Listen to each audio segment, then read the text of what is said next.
Hi everyone, welcome back to the channel. In this tutorial, I will show you how to get the Vanya's Easter Eggs Ornament in Heartopia. So in this latest update, Heartopia has a new event that called Wonder Egg Hunt, and in here you can collect special Easter eggs from different NPC, and one of them is Vanya Easter Eggs, like this.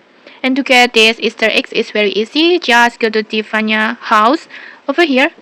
The location is over here, and then after that just go to this area, this one.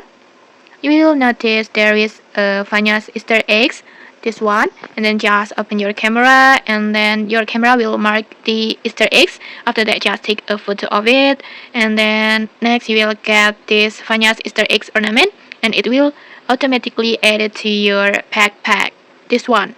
And okay, that's it. If you found this helpful, don't forget to like, comment, and subscribe for more tutorials. Thanks for watching, and see you.